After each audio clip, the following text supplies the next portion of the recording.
Hello, ladies and gentlemen. I'm Andrew Callison, and welcome back to another Thunderbeat Film Special. Today's subject, Thanksgiving. You see, Thanksgiving is kind of weird in a way. It feels like it's the awkward middle child of Halloween and Christmas.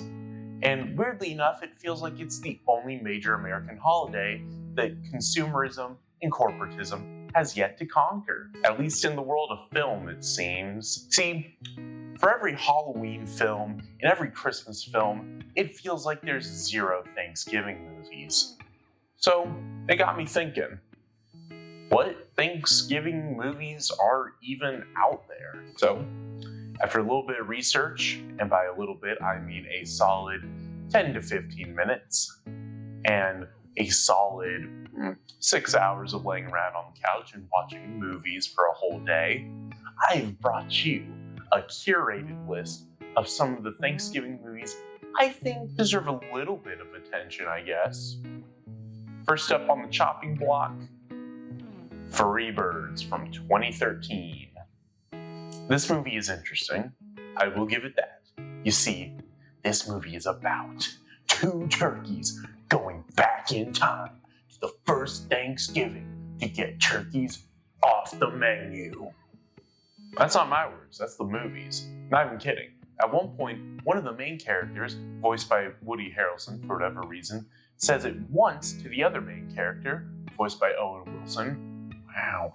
And then, after saying that, he immediately stares at the camera and goes, "That's right, we're going back in time to the first Thanksgiving to get turkeys off the menu." Which immediately makes this movie a 10 out of 10, despite the fact that in its second and third act, it's kind of dull and generic. If I had to actually give it a real rating, it's like a 6 out of 10. On the flip side is a movie that I would not wish on my worst enemy, the Thanksgiving movie. I'm going to admit it, I only watched the first 30 minutes of this movie, but trust me, that 30 minutes was more than enough. I'm sure, as you can probably tell by the clips I'm showing up here on, behind me, this movie is horrendous. It looks horrendous, the voice acting is horrendous, and the plot is incomprehensible. This movie broke me in more ways than one. I mean, I don't know if it's possible to give a movie a 0 out of 10, but you know what? I'm going to. After that mental torture, I need a bit of a palate cleanser, which is where Thanksgiving 2023 comes in. This movie follows a group of teenagers a year after a deadly shopping incident rocked their small northeastern community on Thanksgiving. Now, this movie is a horror slasher whodunit, and it's surprisingly a pretty competent one at that. My expectations were like here, and the overall quality of the film ended up being somewhere like around here, So all in all, it's a pretty solid film. I will warn you though, it's very gory, it's very violent, it's not for the faint of heart. So if there are those of you who are maybe into getting a bit more of a scare this Thanksgiving season, this may be for you. 7 out of 10.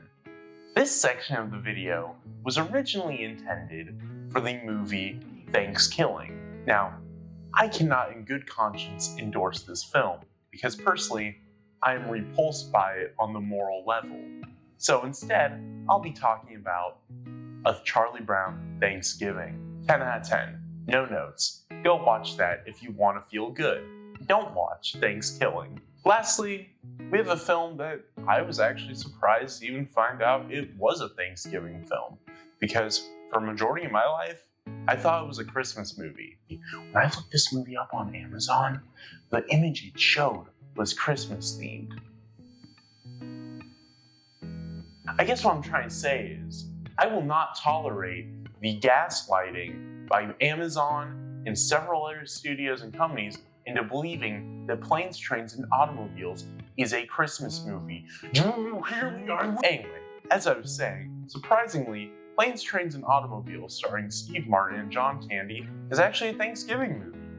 And this movie was a great palate cleanser to all the crap I watched for this video. Sucks that it's rated R, ain't it? For one scene, in which Steve Martin uses some choice expletives when cursing out the worker at the rental car agency desk. All in all, I give this movie a solid 9 out of 10. Watch it with your family. I don't care what anybody says. This is a family film. Just skip past that one part or cover your children's ears. With a thunder beat, I'm Andrew Callison.